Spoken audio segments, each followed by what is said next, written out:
अस्सलाम वालेकुम and welcome to स्पोर्टोनॉमिक्स। आज हमारे पास बड़ी ख़ास सा एपिसोड मौजूद है क्योंकि जब हमने ये चैनल शुरू किया था उसके पीछे एक रीज़न या थॉट ये थी कि जब हम डिस्कशंस करेंगे यहाँ पाकिस्तान के जो स्पोर्ट्स के मसाइल हैं, ख़ास तौर पे वो मसाइल जो कभी हमारा मेन स्ट्रीम मीडिया डिस्कस नहीं करता, उस पे हम ज़रूर नज़र डालें और उन इश्यूज़ को अंडरस्टैंड करने की कोशिश करें।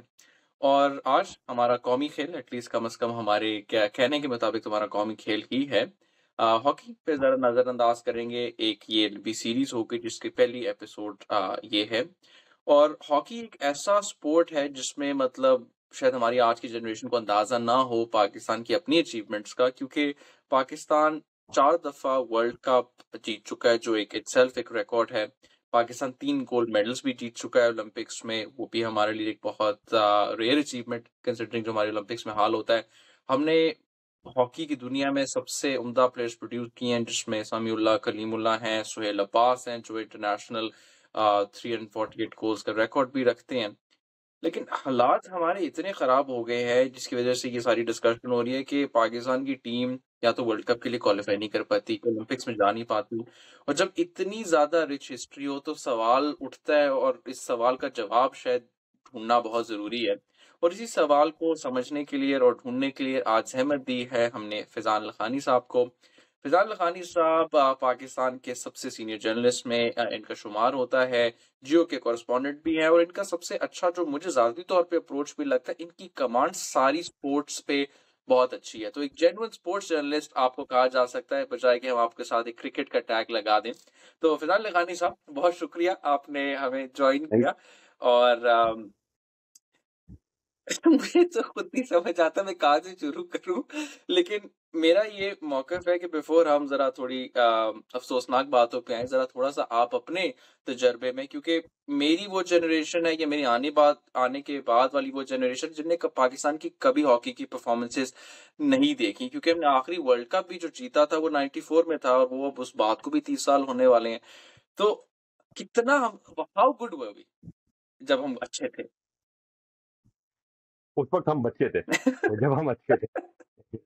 ना मतलब जब आखिरी आखिरी पाकिस्तान की फतवा आती उस वक़्त हम भी स्कूल गोइंग किड्स ही थे और बस वो दौर था कि हम अ, अपार्टमेंट के कंपाउंड में जो कराची में जो फ्लैट्स पे रहने का जो यहाँ पे सिस्टम है, तो हम उसमें भी हॉकी लेके उतर जाया करते थे कि शाम में जिस तरह आज गली-गली में बच्चे क्रिकेट खेलते दिखाई देते, उस वक़्त हम क्रिकेट ज़रूर खेलते थे बट साथ में हॉकी एक अल्टरनेट स्पोर्ट्स होता था कि यार बच्चे खेल रहे हैं।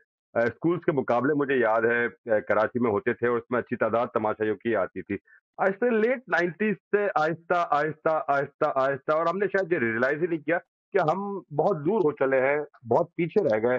शायद हम वहीं के वहीं रह गए जहाँ हम 80s में थे या अर्ली 90s तक थे और दुनिया बहुत आगे चले गई। हमने शायद इन चीज़ों को एडिप्ट नहीं किया जो पूरी दुनिया एडप्ट करती।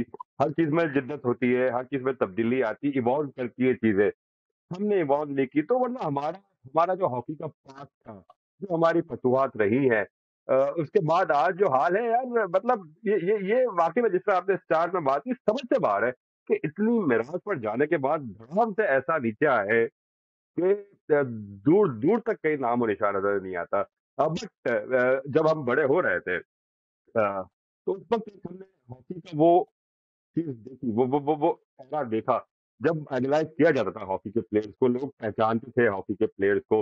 सोहेल अब्बास हमारा आखिरी सुपरस्टार सोहेल अब्बास के बाद अगर कोई बड़ा नाम आया है पाकिस्तान हॉकी में, अगर मैं समझता हूँ जो डिज़र्व करता है to be known as one of the stars या 2-3 नाम अगर मैं यहाँ पे क्या लेना चाहूँ, तो वसीम उनमें है, रेहान भट्ट उनमें है। उनकी इंडिविजुअल परफॉर्मेंसेज़ रही हैं कुछ मोमेंट्स रहे हैं, सलमान अकबर हैं।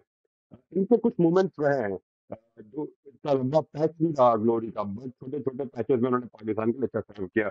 लेकिन कोई ऐसा सुपरस्टार भी हमें हॉकी में नहीं मिल सका, तो बहुत सारे कलेक्टिव चीज़ें हैं और आज अगर आप सड़क पे निकले तो शायद किसी को पता भी ना हो कि पाकिस्तान हॉकी टीम के कप्तान कौन है, बाकी खिलाड़ियों को तो छोड़े। मुझे अब भी याद इनफैक्ट एक वाक़या याद आ रहा है कि एक बार एक ऐसे ही रैंडमली मैं किसी जगह बच्चों से बात कर रहा था, स्पोर्ट्स जर्नलिज़्म पे मैं बात करने गया था। हमने उनसे पूछा क्या आपको पता है सलाउद्दीन कौन है? And one of the students stood up कहने लगी कि जी वो तहरीक-ए-तालिबान के तर्जुमान है ना। तो मैंने ला तौबा!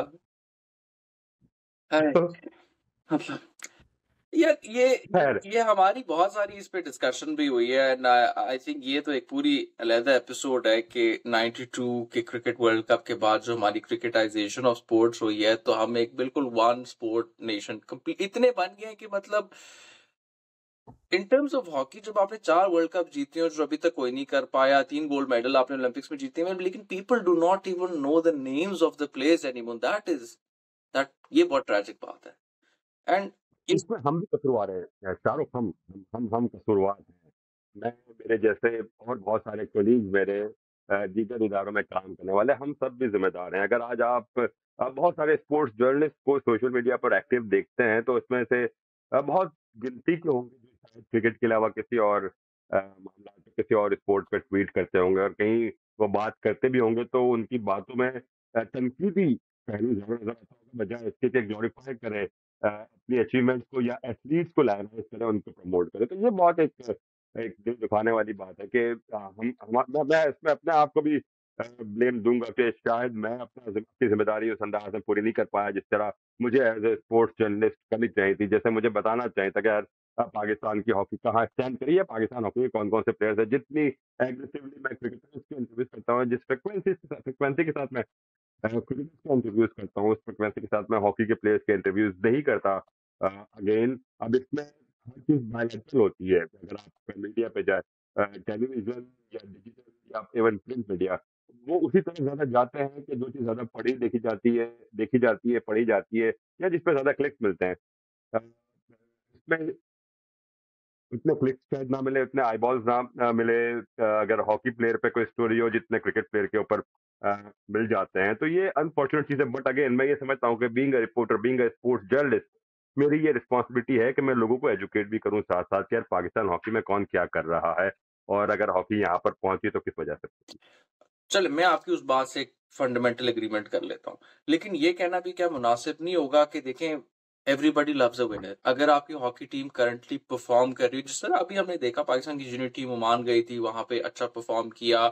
यहाँ पे हालाँकि उनको एनओसी नहीं मिला था जाने का लेकिन वो टीम वहाँ पे गई, उन्होंने परफॉर्म किया और कम से कम नज़र आया कि मीडिया उसको कवर कर रहा है। एवरीबॉडी लव्स अ विनर जब आपकी टीम हमेशा ही या तो क्वालीफाई नहीं कर पा रही या मैचेस कंसिस्टेंटली हार रही है तो मीडिया भी उसको टेंशन नहीं देता। वो एक शायद अनफॉर्चुनेट रियलिटी है।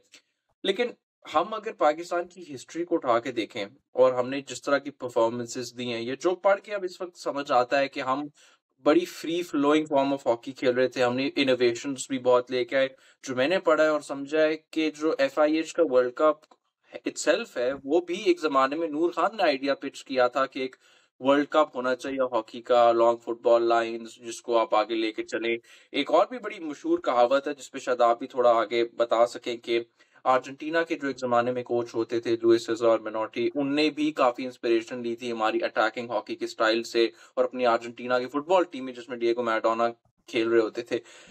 लेकिन ये एकदम से सारा कुछ खत्म होता गया जब हम इतने हाइज़ पे पहुँचे। और जो थोड़ा-सा एक बड़ा इंक्रीमेंटल मोमेंट नज़र आता है अगर आप इसको थोड़ा-सा स्टडी करें, वो स्पेसिफिकली 1986 का वर्ल्ड कप है जो इंग्लैंड में हुआ और एफआईएच ने नेचुरल ग्रास पे खेलने वाली हॉकी टूर्नामेंट को उठा के कंप्लीटली सिंथेटिक पे कर दिया। एक ये मोमेंट कहा जाता है बिकॉज़ पाकिस्तान के पास शायद उस टाइम पे अब फिर शायद आ गई होंगी, इतनी आर्टिफिशियल पिचेज़ मौजूद नहीं थी और किसी ने भी अगर कोई भी स्पोर्ट खेली हो तो सरफेस का वाक़ई बहुत फ़र्क पड़ता है, शायद इतना देखने वाले को पता ना चल रहा हो। तो एक ये मोमेंट समझ आता है, आपकी क्या राय है इसके बारे में? चारों दुनिया में हम हमारा मसला सब कॉन्टिनेंट का एक ओवरऑल मसला है कि हम जिद्दत पसंदी को रेजिस्ट करते हैं। हम नई चीज़ों की तरफ जाने से, दुनिया में कोई नई चीज़ इंट्रोड्यूस होती है, तो हम पहले ये सोचते हैं कि उस चीज़ को हम रेजिस्ट कैसे करें, हम उस चीज़ को अवॉइड कैसे करें, बजाय इसके कि हम उस चीज़ से कैसे फ़ायदा उठा सकते हैं। तो ये हमारे इन रवैयों ने हमें एज़ ए नेशन बड़ा नुकसान पहुँचा है कि जहाँ कोई नई चीज़ इजाद होती है, तो हम सबसे पहले उसके खिलाफ खड़े हो जाते हैं कि नहीं, ये तो हमारे खिलाफ साजिश है। फिर जब कुछ नहीं रहता तो फिर हम उसको उसको उसको मानने को तैयार हो जाते हैं। तो यही चीज़ होती थी कि ये एशियन स्टाइल हॉकी के खिलाफ है और ये फला है, वो फला है।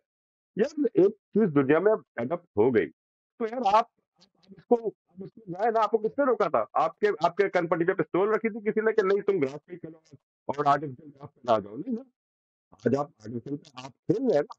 भाई उसको किसने रोका था आपको ये चीज़ें करने से? आप अपने उसी में रहे, अपने अपने बबल में, अपने एक शेल में रहे कि यार हमारा ही मिरास है हॉकी, हमसे तो कोई छीन नहीं सकता हॉकी, हॉकी हमारे हाथों से कैसे निकल सकती है, इसकी क्या मजाल, उसकी क्या मजाल। इसी रवैये आज भी आप वो रवैये देख लेना कि हमारे माजी के स्टार्स बहुत खिदमत है उनकी, लेकिन अब बाहर से कोई कोच नहीं आया, इसको क्या पता हॉकी का, ये कौन होता है, ये गोल सिखाएगा हमें हॉकी, हमने ये किया, हमने वो किया। अदनान जाकिर, सलमान अकबर जिन्होंने कोचिंग की है, दुनिया भर में कोचिंग करा, उन बच्चों को बुलाए, अरे ये बच्चे हॉकी सिखाएंगे। यार ये रवैये तो बहुत मुनासिब नहीं है ना। हम हम जिद्दत पसंदी के, हम जदीद तकाजों के खुद ही दुश्मन है। हमारी क्या ट्रेनिंग के मेथड्स है mostly, no disrespect to anyone, 40 चक्कर लगा ली ग्राउंड, फिर उसके बाद रूह अफ़ज़ा पी ले। ओ यार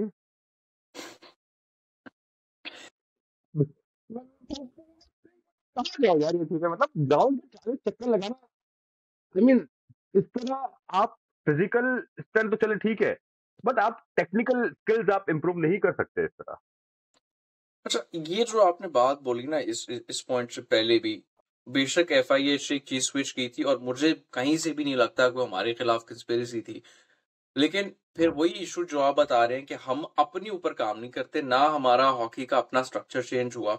अगर आप बाकी मुल्कों को भी देखें, और वो शायद वो मुल्क हैं जो हमारा मुकाबला एबिलिटी वाइज़ नहीं कर सकते, इंफ्रास्ट्रक्चर तो हमेशा उनके पास मौजूद था।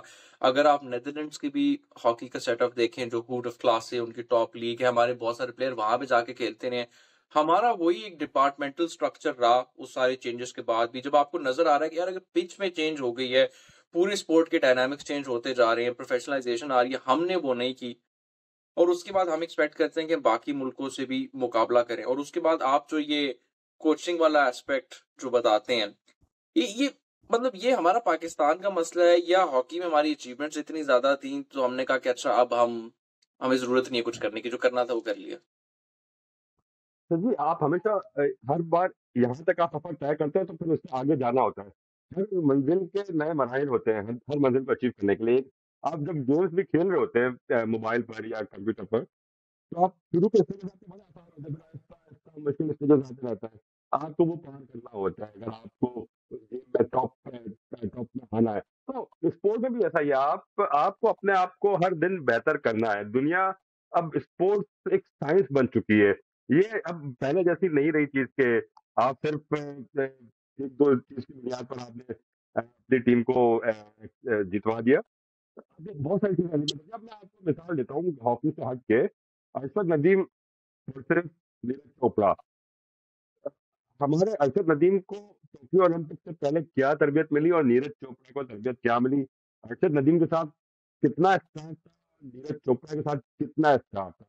आपके यहाँ मसाइल ये है कि अगर आप एक अरशद नदीम के साथ उतना ही स्टाफ देने की बात करें जितना स्टाफ नीरज चोपड़ा के साथ है, तो बोलेंगे यार ये क्या मौजा लगी हुई है, इसको क्या ज़रूरत है एक खिलाड़ी को 5-6 कोचेज़ की। नीरज के साथ न्यूट्रिशन का कोच अलग है, उसके स्किल का कोच अलग है, उसका ट्रेनर अलग है, उसका उसका उसका उसका बायोमैकेनिक्स का एक्सपर्ट अलग है। हम दें अपने एथलीट को, हमें लगता है कि यार एक एथलीट को 6 बंदे दे दिए, ये तो मौजें हो रही है।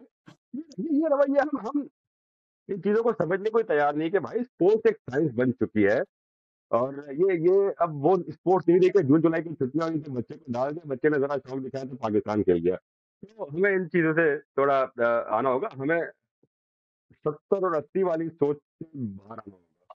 70-80 में हमने बहुत सारे एजाज़ात जीते, 60s में हमने बहुत सारे एजाज़ात जीते, दीगर खेलों में भी जीते और ख़ास तौर पे उन खेलों में जीते कि जो खेल सब कॉन्टिनेंट के रवायती खेल थे या जो खेल सब कॉन्टिनेंट में ज़्यादा खेले जाते थे।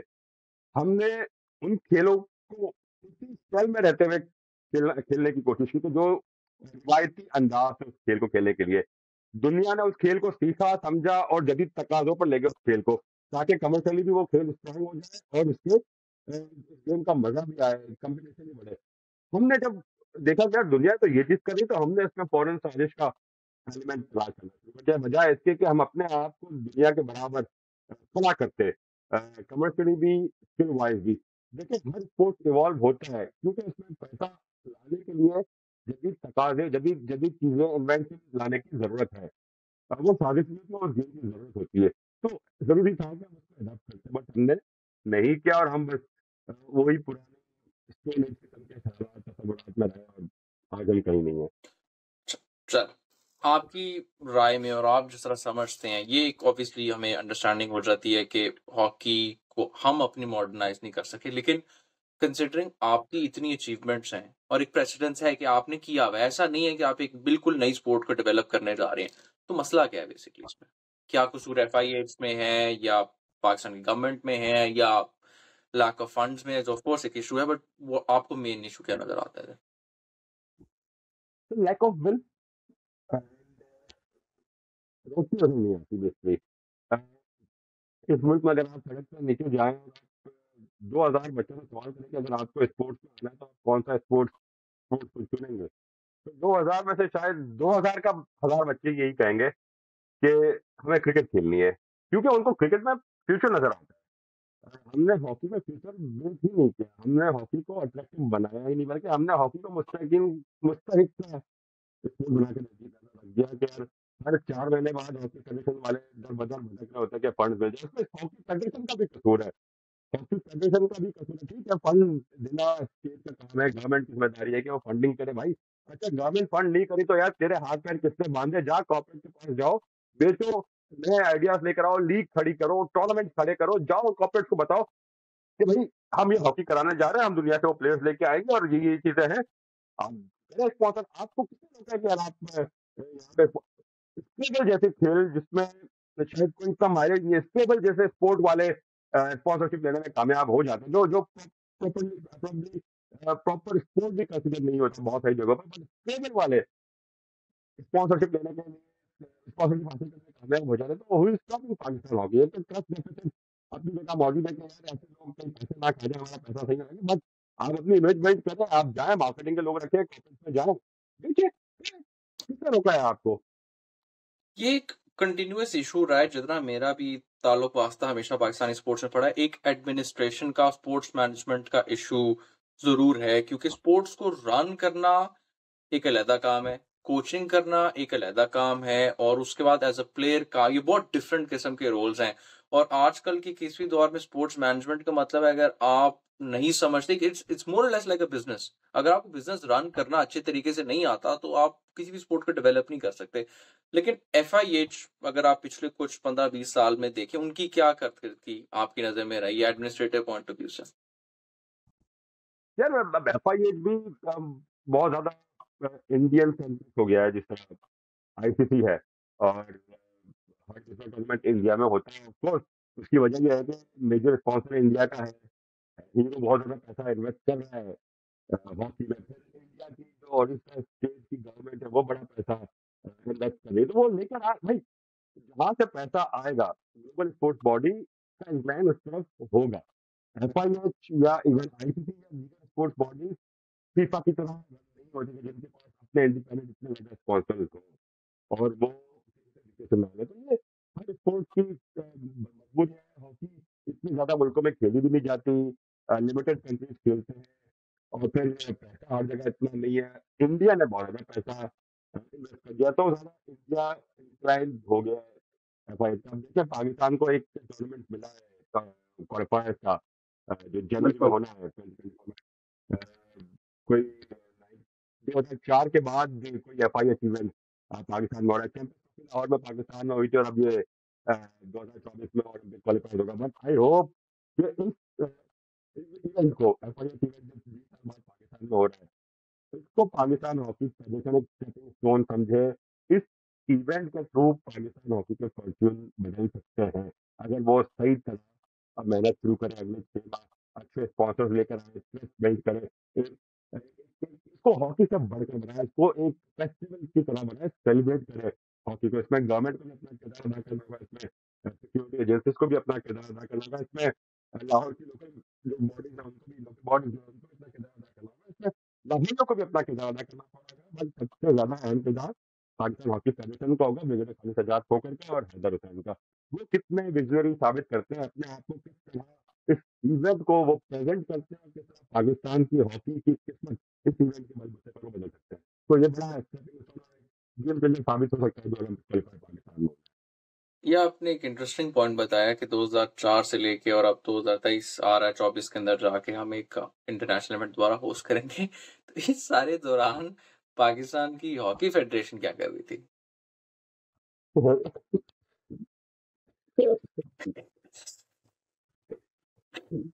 ज़्यादा अरे ही भाई, आगे लगता है आपको इस सवाल में?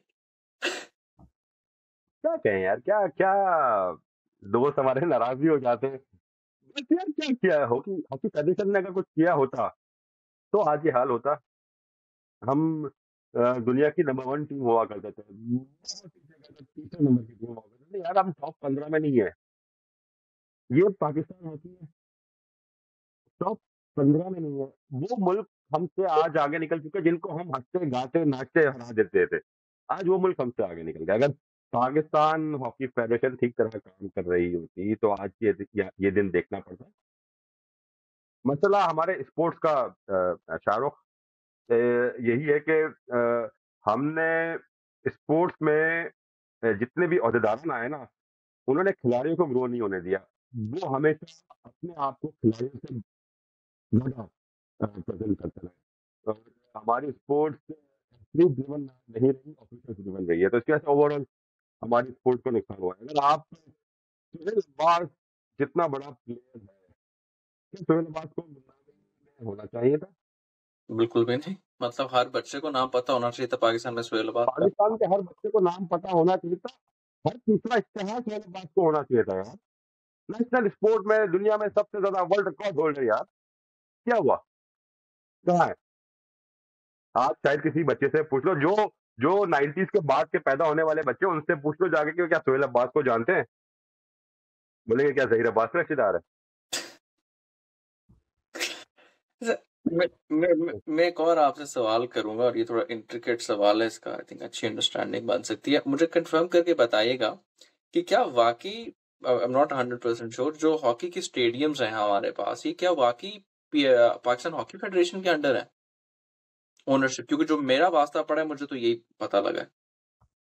तो देखिए, जो लाहौर वाला है वो पंजाब गवर्नमेंट का है, कराची वाला पाकिस्तान हॉकी फेडरेशन की मिल्कियत है, बट अगेन उसमें भी कुछ इदारों की भी उसमें शायद है मामला कमल दखल है। बट मेजरली जो इंफ्रास्ट्रक्चर है वो गवर्नमेंट कंट्रोल है। चल लेट्स अस्यूम के चलें गवर्नमेंट कंट्रोल है, आपके पास 100% नहीं है। अब क्योंकि मेरा अपना भी बैकग्राउंड स्पोर्ट्स मैनेजमेंट का है और जब मैं ये सारी चीज़ें देखता हूँ तो मेरा भी सवाल उठता है कि यार आई एम श्योर 100% प्रॉब्लम्स होंगे जो हमारे मुल्क के अपने यूनिक चैलेंजेस हैं वो भी होंगे। लेकिन एक स्पोर्ट को डेवलप करना, कमर्शियलाइज़ करना और उसको बिल्ड करना, स्पेशली जब इतनी ज़्यादा पेडिग्री मौजूद हो स्पोर्ट के अंदर, इतना मुश्किल काम तो नहीं है। तो बिल्कुल मुश्किल काम नहीं, लेकिन प्रायोरिटी सेट होनी चाहिए ना। अब मैं पिछले दिनों देख रहा था पुराने बजट की कॉपीज वगैरह, तो एक दस्तावेज मेरे हाथ से गुजरी, नजर से गुजरी, तो मैंने उसको सेव कर लिया अपने पास के कभी काम आएगी। 2021 और 2022 इस दौरान पाकिस्तान स्पोर्ट्स बोर्ड ने एथलीट की इस दौरान पाकिस्तान स्पोर्ट्स बोर्ड ने स्पोर्ट्स बोर्ड के जो इस्लामाबाद का कॉम्प्लेक्स है उसके फुटपाथ, उसके सिक्योरिटी कैमरास और गेट, उसकी मरम्मत पे 80 मिलियन रुपीज लगाए। 80 मिलियन। खिलाड़ियों की तरबियत पे कितने लगाए होंगे? आई थिंक आपकी मैंने ट्वीट देखी थी तो आई थिंक 80 मिलियन ही था। दोनों कट्टा-कट्टा साथ-साथ। बस 80 मिलियन। आप फुटपाथ बनाने पे यार 80 मिलियन रुपए खर्च कर रहे हो, वो और से क्या करना हुआ फुटपाथ का? उसपे एथलीट्स ट्रेन करेंगे ना, असल एथलीट में आपको नहीं अच्छा, पता फैज़ान उस पे ना एथलीट एथलीट्स ट्रेन पाकिस्तान करेंगे। एक एथलीट पाकिस्तान का एशियन चैंपियनशिप के दौरान अपना घुटना तोड़वा बैठता है, वो उसको उसको मेडिकल के पैसे देने वाला कोई नहीं होता यहाँ पे, और 80 मिलियन के फुटपाथ बनवाते हैं, इनको शर्म नहीं आती। साउथ एशियन गेम्स के शेड्यूल इस्लामाबाद में नहीं, लेकिन साउथ एशियन गेम्स के नाम पे रिजर्वेशन इस्लामाबाद में हो रही है। वो होने सारे पंजाब साइड में है नीचे। हमें जो मुझे समझ आता है ना, हमें इस मुल्क में जो मुझे लगता है फंडामेंटल हमारा प्रॉब्लम है काफ़ी हद तक स्पोर्ट्स में, वो ये है कि हमें स्पोर्ट्स चलानी नहीं आती। हमारा नाम तो हमें मसला स्पोर्ट्स चलाना है ही नहीं, हमें स्पोर्ट्स पे आने वाले पैसे खाने हैं। वो प्रायोरिटीज का तो मिसप्लेस्ड है, बट अगर आप प्रायोरिटीज के अलावा भी देखें ना, बहुत सारे लोगों का इंटरेक्शन जिनके साथ मेरा, मुझे लगता है कि प्रायोरिटीज तो मिसप्लेस्ड है, बट उनका वो विजन ही मौजूद नहीं है, या वो कैपेबिलिटी ही मौजूद नहीं है कि वो एक स्पोर्ट को चला सकें 21वीं सदी में। और ये हमारे लिए बहुत जरूरी है, क्योंकि शायद जब हम भी हॉकी में compete कर रहे थे, वो एक कंपेटिटिवली ऑर्गेनाइज्ड प्रोफेशनल स्पोर्ट नहीं थी उस तरह। पिछले 30, 40, 50 साल में स्पोर्ट्स की डायनामिक तो चेंज हो चुकी है ना। हम तो अभी भी इसको एक शुगल मेला समझते हैं, बच्चे को पाकिस्तान का कलर लग जाएगा, वो घर आ जाएगा। दुनिया में स्पोर्ट अब इस तरह रन नहीं होती जिस तरह हमने हमारे ज़हनों में इस वक्त हो रही है। बिल्कुल, बिल्कुल ऐसा ही यार देखो एडमिनिस्ट्रेटिव इश्यूज़ तो हैं। अब इसमें हर कोई चाहता है कि मेरा बंदा लग जाए। ये नहीं देखते कि यार कॉम्पिटिटिव कॉम्पिटेंट बंदा है, मेरा बंदा है, मेरी पार्टी का बंदा है, तो वो ओहदेदार आ जाए। ये पूरी मिसालें भरी पड़ी हैं। जो हुकूमत होती है, वो किसी न किसी तरह अपने बंदे फिट करती है स्पोर्ट्स एसोसिएशन में, खास तौर पे फुटबॉल में, हॉकी में, क्रिकेट में। क्योंकि क्योंकि क्योंकि dot, dot, dot, dot, dot. क्योंकि हम पाकिस्तान में रहते हैं। देखो हमारा यार मंतक ये है कि हॉकी चलाने वाला वो बंदा हो जो हॉकी खेला वो। अरे भाई हॉकी खेला हुआ चाहे बंदा हो, लेकिन अगर उसको एडमिनिस्ट्रेशन नहीं आती तो यार he is not good for running hockey. ऐसा एक ही है। अच्छा एडमिनिस्ट्रेटर चाहिए हमें। पाकिस्तान की तारीख के जो स्पोर्ट्स के 2-3 अच्छे एडमिनिस्ट्रेटर रहे हैं, एयर मार्शल नूर खान, आरिफ अब्बासी, ये वो नाम है जिन्होंने पाकिस्तान स्पोर्ट्स के लिए काम किए हैं। ऐसे लोग ही होने चाहिए, अच्छे एडमिनिस्ट्रेटर्स होने चाहिए। जरूरी ये है कि एक स्पोर्ट को रन करने के लिए वो स्पोर्ट्स का खिलाड़ी हो। पाकिस्तान क्रिकेट में अगर हम मुझे अगर पिछले चंद दिनों में अच्छे एडमिनिस्ट्रेटर की बात करें, पिछले 10-12 सालों में या 20 सालों में, तो शहरियार खान एक अच्छे एडमिनिस्ट्रेटर रहे, एहसान मानी अच्छे एडमिनिस्ट्रेटर रहे। ये क्योंकि इनको आता था स्पोर्ट को रन करना। बाकी सॉरी टू से ठीक है, नजम सेठी के साइड में आती है बहुत सारी चीजें कि उन्होंने पीएसएल लॉन्च कर दिया, इंटरनेशनल क्रिकेट के लेवल में किरदार अदा कर दिया, टॉस इंडिया ने अकेडमीज बना दी। बट एडमिनिस्ट्रेटिवली जो चीजें होती हैं वो डिफरेंट होती हैं। वो उसके लिए एडमिनिस्ट्रेटर अच्छा होना चाहिए, जिसको पता हो कि वो स्पोर्ट को कैसे रन करे, स्पोर्ट्स को कैसे अट्रैक्टिव बनाए, उसको एक बिजनेस कैसे बनाए। जिसी वजह से अगर आप इंटरनेशनली भी स्पोर्ट्स में देखें, ये ट्रांजिशन बहुत कम होता है। प्लेयर जब खेलना बंद कर देते हैं, उसके पास ऑप्शंस कुछ होती हैं, डिपेंडिंग वो स्पोर्ट कौन सी। कुछ लोग मीडिया में चले जाते हैं एज एनालिस्ट या तज्जियाकार बन जाते हैं, कुछ लोग कोचिंग साइड पे आ जाते हैं।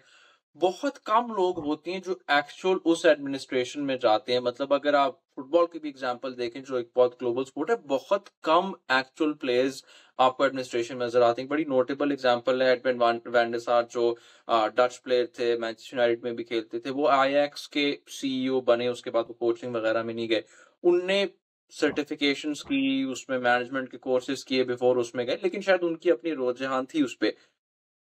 हमारी जो आपने बात किया ओलंपियंस के बारे में भी कि उनके अपने कुछ इश्यूज हैं, वो क्या हैं? मतलब इतने वो नामवर खिलाड़ी हैं, उनके इश्यूज क्या हैं इस सारी एडमिनिस्ट्रेशन या कोचिंग की चीज को लेके? Insecurities, insecurities. यही इनसिक्योरिटी की मेरे से, मतलब कोई एक और बंदा आके ओलंपिक मेडल ले लेगा। बाहर वाला कैसे हम समझ सकता है वो कौन है। ये और ये हमारी सोसाइटी में ये मुझे ये ओवरऑल ये हमारे अमूमी रवैयों में ये चीजें नजर आती है कि हम अपने अलावा किसी और को कुछ समझते ही नहीं है। हम्म।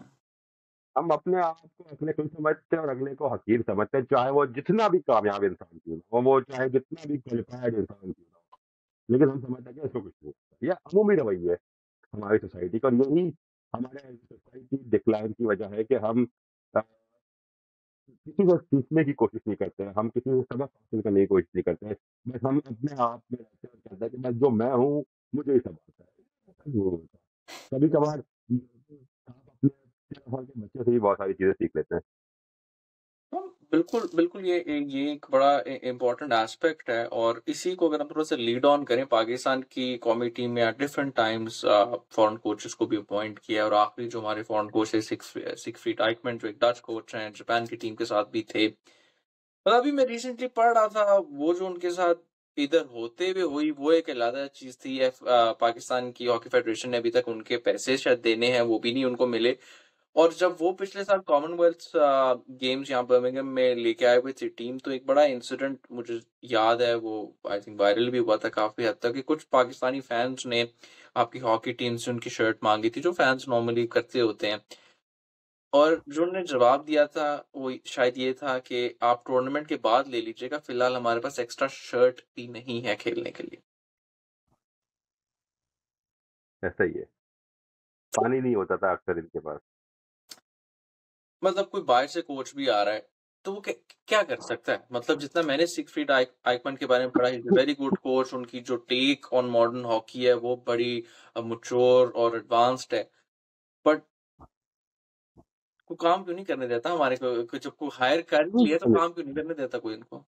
हाँ सर, कभी आपको मौका मिले तो पॉडमैन से बात कीजिएगा रॉयल से। वो आपको बताएगा खुल के कि क्या-क्या मसाइल है, कहाँ-कहाँ मसाइल है, कौन-कौन किस-किस तरह से तंग करता है और कैसे-कैसे पुराने ख़यालात के लोग।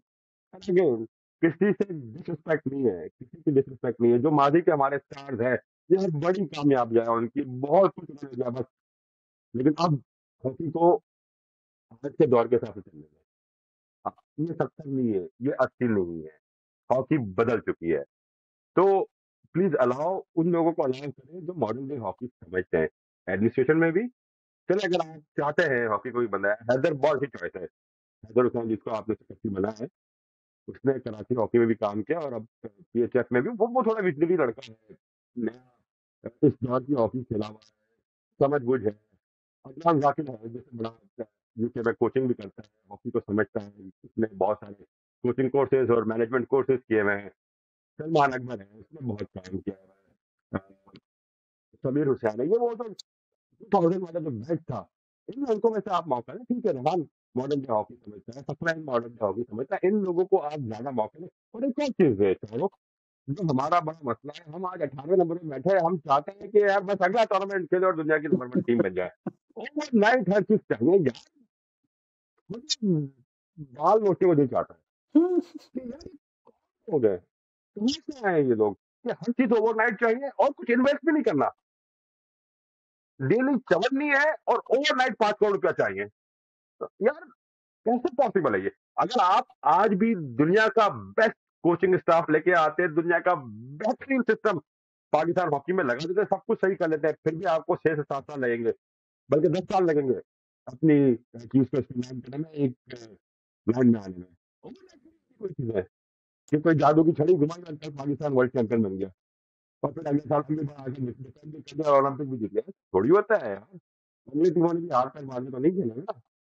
हमारी स्पोर्ट्स में जनरल एक्सपेक्टेशन यही है ना, और यही आई थिंक प्रॉब्लम हमारी फंडिंग के साथ भी है, कि अगर किसी गवर्नमेंट ने आपको फंड कर दिया, 5-10 करोड़ रुपया भी दे दिया, तो एक्सपेक्टेशन फिर ये है कि भाई अब तो आप मेडल, गोल्ड मेडल ओलंपिक में ना लाए ना, तो वो आपके जाया हो गया। हालांकि हालांकि और स्पोर्ट्स में अब आप देखें कि आपको सारे की आपने बात छेड़ी, पाकिस्तान स्पोर्ट्स बोर्ड की पॉलिसी है कि सिर्फ उन गेम को पैसे देंगे जो मेडल जीत के आएंगे। यानी जो बेचारे मेडल नहीं जीत सकते, उनको एक्सपोजर का मौका ही नहीं मिलना, उनको डेवलपमेंट का मौका ही नहीं मिलना, उनको आगे बढ़ने के लिए अपने वसाइल देने नहीं है। बस जो मेडल जीत सकते हैं वही गेम स्पॉन्सर होंगे। लेकिन ये पॉलिसी है ये स्पोर्ट की। चिकन एंड एग सिचुएशन नहीं है। ये चिकन एंड एग सिचुएशन, अगर 1960 की ओलंपिक टीम को हम यही कहते हैं कि भाई आपको, क्योंकि आपने कोई मेडल ही नहीं जीता हुआ आज तक, तो हम आपको पैसे नहीं दे रहे, आप नहीं खेलने जा रहे, तो वो मेडल भी ना जीते। जब कोई खेलेगा नहीं बाहर जाके, तो वो मेडल कैसे जीतेगा? यार यही है। और यार देखिए, और जब तक आप बाहर जाके और मुस्तकिल बाहर जाके खेलेंगे नहीं, तो आप एक लेवल को कैसे मीट करेंगे? आपको पता कैसे चलेगा कि दुनिया में हो क्या रहा है?